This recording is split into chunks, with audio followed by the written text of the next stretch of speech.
Hello friends, my self Kishan Vaidya, chartered accountant. आज हम NPO के स्टॉक कंजम्पशन के बारे में बात करने जा रहे हैं। ये video 12th CBSE, 11th ISC, Gujarat board and CA foundation के लिए यूज़फुल है। जब स्टॉक कंजम्पशन का क्वेश्चन हो तो हमको दो अकाउंट बनाने पड़ते हैं। एक होता है stock account and another is creditors account. Now let us read the question. In the question, opening stock of medicine is given.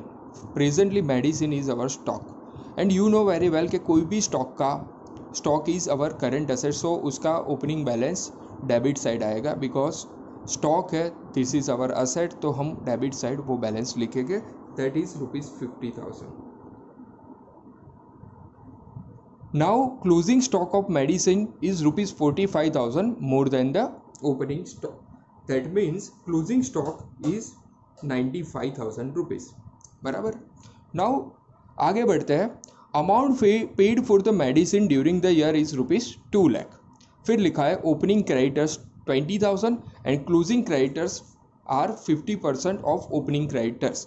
You know very well कि creditors are our liability, so उसका opening balance credit side हम लिखेंगे.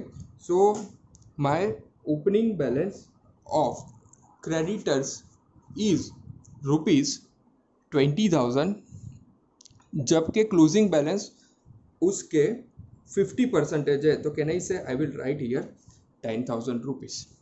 अच्छा, now in the question itself it is mentioned that amount paid for medicine during the year is ₹2 lakh. इसकी general entry आप सोचो तो उसकी जनरल एंट्री क्या होगी?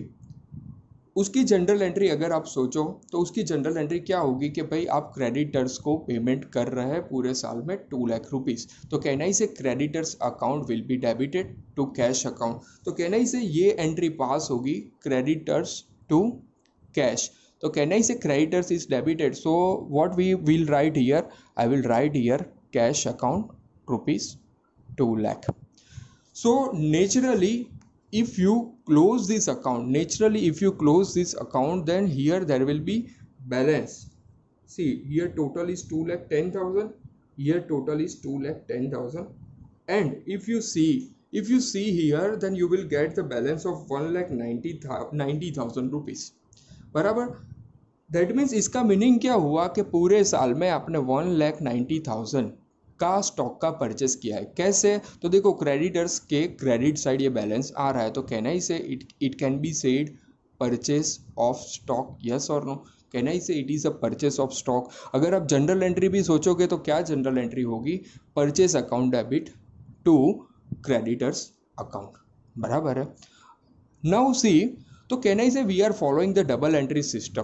तो सी, यहाँ स्टॉक का परचेज हो रहा है, तो कहना ही से डेफिनेटली मेरा स्टॉक उतनी अमाउंट से बढ़ेगा, तो आपको यहाँ एंट्री करने की है creditors, and if you right the entry it will be 1,90,000 rupees. Now see, my stock is 50,000, मैंने क्रेडिट परचेज किया है 1,90,000, तो कहना ही से ओवरऑल पूरे साल के अंदर मेरा स्टॉक 2,40,000 था, बट उसमें से क्लोजिंग स्टॉक मेरा है 95,000, तो कहना ही से जो रिमेनिंग अमाउंट होगी कहना ही से ये मेरा पूरे साल के अंदर क्या होगा? कंजम्पशन होगा, और consumption is always transfer to income and expenditure account.